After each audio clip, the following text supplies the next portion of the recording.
Hi, Vinyl Community. Elliot here, Lazy Dogs Records.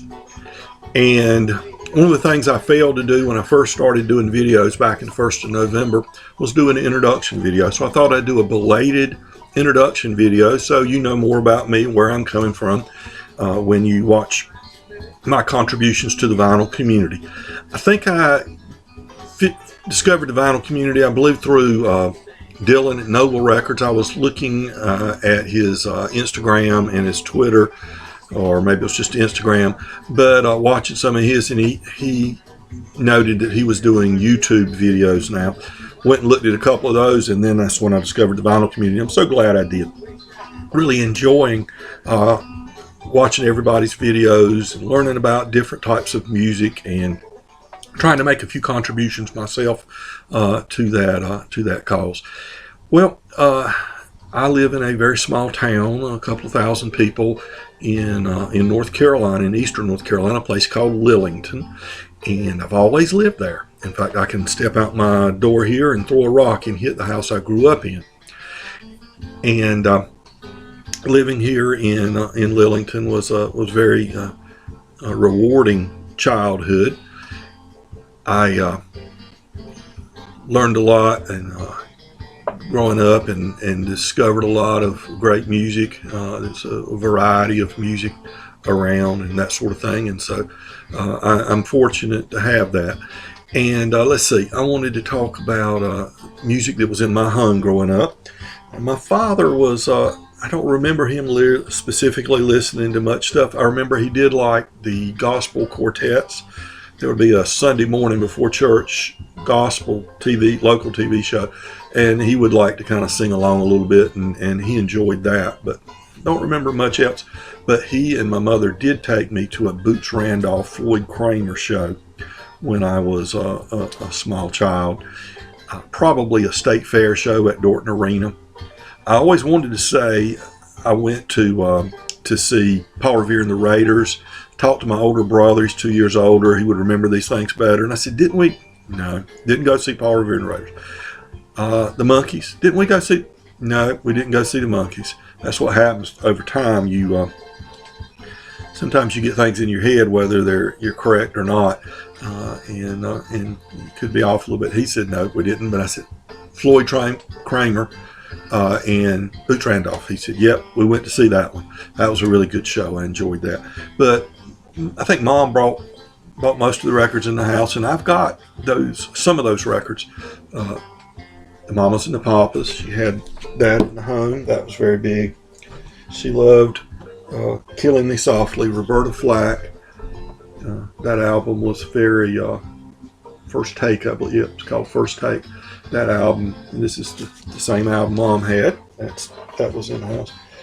This might be a foreshadowing of my musical taste to come.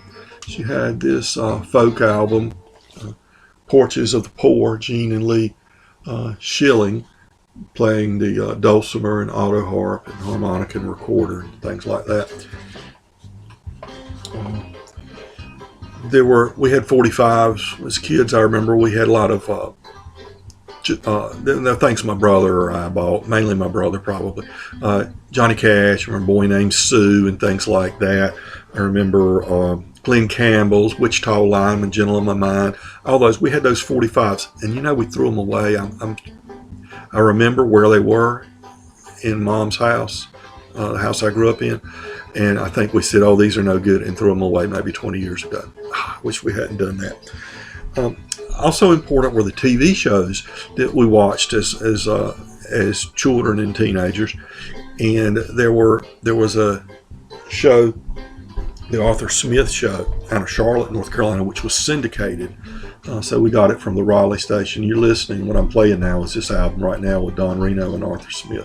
Arthur Smith was a very important musical figure, and he actually wrote Dueling Banjos, and they didn't give him songwriting credit on it, and that's an interesting story into itself. He got what he deserved eventually, but great guitar player. And Jimmy Page talks about Arthur Smith's song Guitar Boogie. The Arthur Smith Show, I vaguely remember the Porter Wagner Show in syndication. There were local shows. There was a show called Teenage Frolics, which was a African American TV show back when we were in the transition from segregation to integration there in the mid '60s. It was basically, black teenagers from the area around Raleigh would go to the WRL studios, or it could have been WPTF in Durham, I don't remember which, but they would go to the studios there and they did a dance show and spun records. I don't know that they had live music. They may have occasionally, but there was that show. There was, of course, national shows like American Bandstand was very big, and you got shows like the Smothers Brothers and Glenn Campbell's show, Johnny Cash. So those were all important too. But probably the biggest one was the Ed Sullivan Show.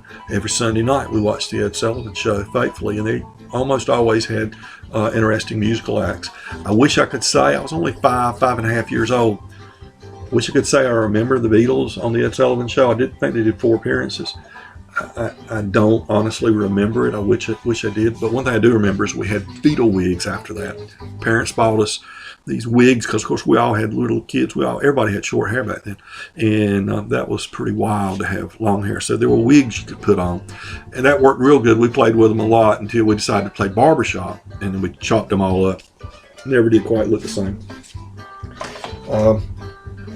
Let's see. Of course, the Monkees TV show came out, and that was very big on my cousin Charlotte, who was a teenager when I was a little kid when it came out. She was a big Monkees fan, and of course I was too. Watched that show faithfully. So that's original. My parents bought us Monkees albums, Beatles albums. And as I transitioned into being a teenager, listened to a lot of stuff. The Allman Brothers were a big, important influence on me. I remember this is my original Greg Allman Laid Back album. This is a very big album and kind of shaped my musical taste a great deal. Great album. And there was bluegrass around. Being in North Carolina, we heard a lot of bluegrass and stuff. And that was an album I got very early on. Very good album. Flat and Scruggs, and the blues also something to listen to. And I picked this up in my later teens, I suppose.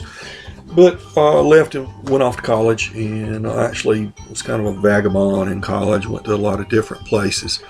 Eventually graduating from Appalachian State University. My last 2 years I spent in Boone, North Carolina at Appalachian State. And I worked at the radio station. I was a double major, history and communications, and I was the worst DJ ever. I worked as a DJ for a few years, mostly part-time jobs, weekend warrior type jobs, things like that.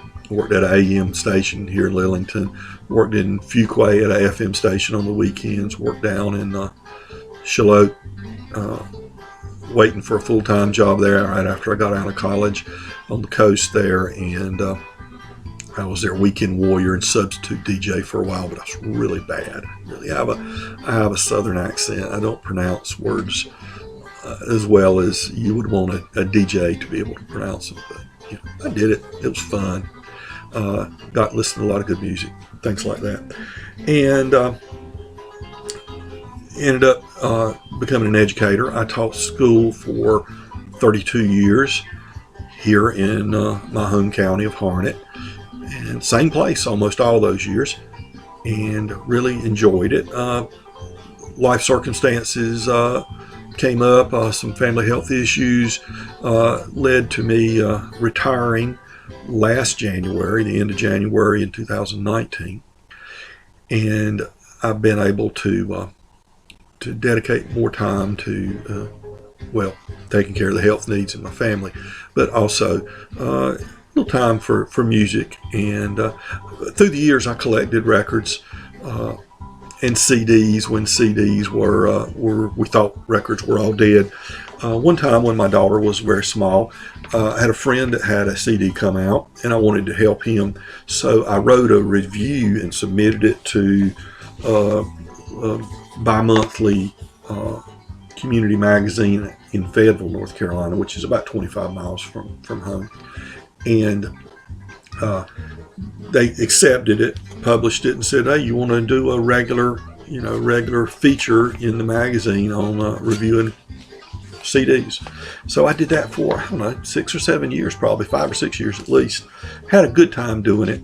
Biggest thing was I got a lot of records, or a lot of CDs.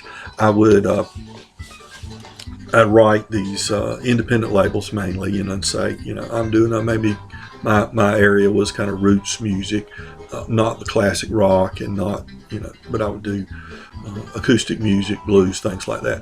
Got a lot, especially from the independent blues labels.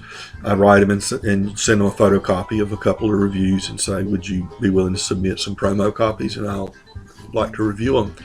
And I ended up increasing my CD collection tremendously over those years. But on this one, I looked back to see what I reviewed, and it was Robert Johnson, a CD reissue, a single CD reissue of Robert Johnson's some of his work, about half of his recordings. And let's see, so I did that for a few years. All along, I was collecting some records, and a few years ago, I realized that vinyl wasn't dead. In fact, fired back up the turntable, started spinning more records, and started collecting, albums again and stuff like that, and building up my collection. So for the last few years, I've been building up. Now, since I'm retired, I've been able to dedicate more time to that, and just really enjoy it. My strong suits, not my only interest, but my strong suits are roots type acoustic music, bluegrass, blues, guitar, acoustic driven music. But that's not all. I listen to all kinds of music. I listen to the classic rock, of course, that I grew up on, and I've been getting more and more into jazz. Learned a lot about jazz here in the vinyl community. So I don't want this to run too long, but that's a little bit about me, and I've got some things I want. I did my first in a series on the close harmony singers in country music. I did the Blue Sky Boys. I'm going to have one coming up on the Monroe Brothers. And then I'll have one on the Delmore Brothers and the Louvin Brothers, and then maybe a concluding one after that. But that's what I got coming up. And let's see, there's something. Oh, I'm over 133, I think, last time I looked, subscribers, and I thank all of you for subscribing. And I hope you find my stuff interesting. And I will be doing a contest in a few days. I've figured out what I want to do. What kind of prize I want to offer, and what kind of questions we're going to ask. So I'll have that coming up. So be on the lookout for that. I wanted to give it enough time for the vinyl tag 2020. Everybody to kind of get that done. I don't want to overburden them with too many things that they might be interested in doing, but just don't have time to do them. And so that's it. I'll remind everybody: be kind to your neighbor, and everybody is your neighbor.